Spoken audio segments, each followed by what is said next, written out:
Hey, what's up guys? It's Russian Magic here, and today I have a really cool magic trick to show you guys. But first we'll perform it before I teach it to you guys, so this is how the performance goes. Now. Ah, hey! So I hope you guys are ready for the performance, so this is how it's performed. So Nasu, pick out a card. Thumb down, come on. Pick out any card you want. Anyone you want. This one, take that one right there. No, where my thumb is. Where my thumb is.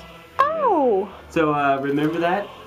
Yeah. Show the beautiful people out there in the world. Alright? Hi, people. So, what's gonna happen is I'm gonna riffle down this deck, okay? And wherever you want, just say stop, and that's where we'll lose your card. Stop? Right here? Mm-hmm. Alright, so return it into the middle, just like that. Alright? And it is lost for all eternity.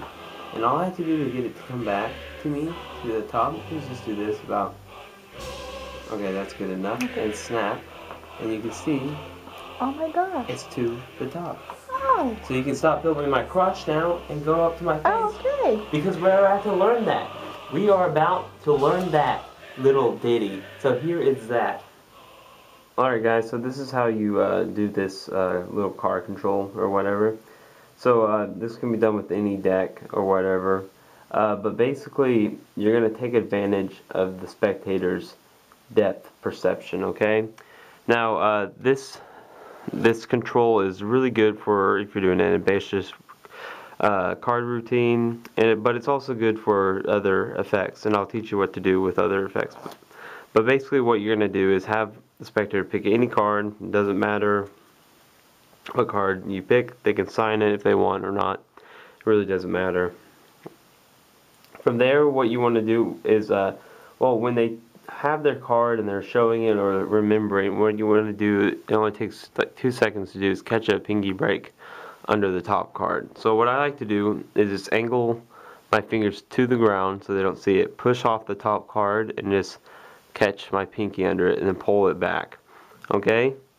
And then from here what you want to do is angle your wrist to the ground where your pinky is facing the ground, because for one, you don't want to give off that you have a pinky break or whatever. You're going to angle your wrist to the ground and just say, alright guys, you're going to riffle down with the deck. With your thumb, you're just going to say, alright, so just, I'm going to riffle down the deck, and just say stop wherever you want. You're just explaining it to them. So from there, you're going to riffle down, they're going to say stop somewhere, and you're just going to say right there, and they're going to be like, yeah. And then you're going to come over with your middle ring and pinky finger over this gap, okay, and act like you're about to break off where they said stop. But the truth is, what you're actually going to do is, they say stop, you're going to come over and cover the whole front of the deck, and you're going to break off just that one card where you have that pinky break, okay. So it's a lot like the riffle force, and in many ways it's exactly the same, but except you're just doing it with that one card. And don't be afraid by this move. The spectator really won't see what you're doing if you do it right, because right after what do you want to do right after you break off? So they say stop somewhere, you cover with your fingers, and you break off. Right after this moment, what you want to do is, I like to, if it's not already, push this in to bend it a little bit, just a little bit, and immediately I angle this whole deck to the ground like this. So all they're seeing is the top of the deck, and they really can't tell how many cards I have in my hand. And with this one card, I angle it to my body so they just see the top of this card, and just kind of bend it. So to them, what it looks like is that you broke off where they said stop, and it's somewhere in the middle of the deck. But it's not really, you just have one card. Just don't expose the side of that card. Just keep it face up like that, and then they won't know what's up. You just want to instruct them to place the card in the middle. Make sure you say place it back in the middle. You're just trying to reassure them that it's the middle of the deck and not the top. So they'll put their card down there, and what you want to do from here is, you don't want to just plop this one card on there. What you want to do is take that one card and basically put it on there, and then lift up half the deck and just dribble it. And that just makes it look like, instead of putting one card, you put a whole packet and you're just dribbling it onto it. And in their mind, that's how it'll register. If you don't know how to dribble a pack of cards, it's really simple. And you're just grabbing it with your ring and middle finger and your thumb and the bottom, and you're just putting pressure on it with your pointer as you kind of let go, and it'll dribble it down. It's really simple. So let's go over that again. They choose a card, doesn't matter what it is. In this case, the 6 of clubs. Get that pinky break, angle it to the ground, just ask them to say stop. They say stop there. You come over with your hand, you break off at that point, instruct them to return it, and then place it on and dribble.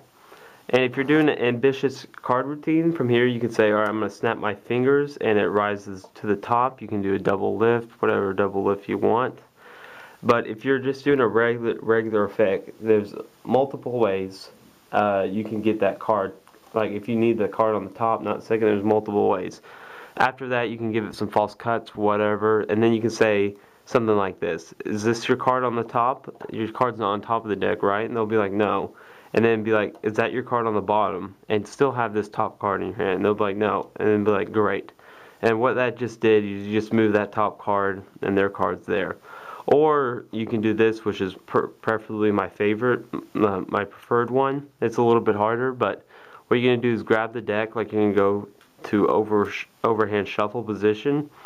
And this, I'm sure a lot of you guys know this, but if you want to move, like act like you're trying to move this top card to the bottom, where you just shuffle off one card and then shuffle the rest on there.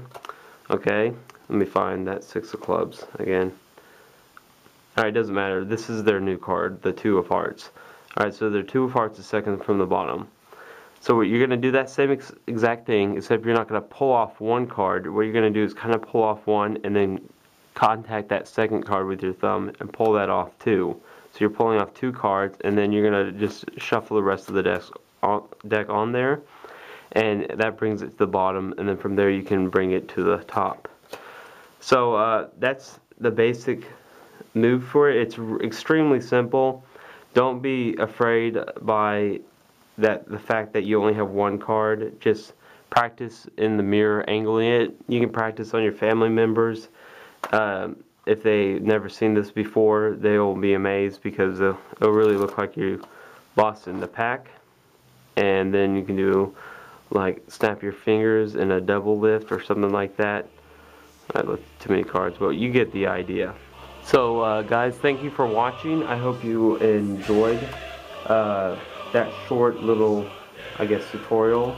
This is actually one of my favorite like card controls ever. It's really easy to do, and it really requires no skill. I did not come up with this card control thing myself. I wish I did, but I'm not exactly sure who to credit for this. So if you guys know the guy that created it, I used to know his name, but I forgot it. Just leave it down in the comments below. And also, if you know the name of this card control, leave it down in the comments below. But I love you guys, and I'll see you guys next time. Yeah, see you later.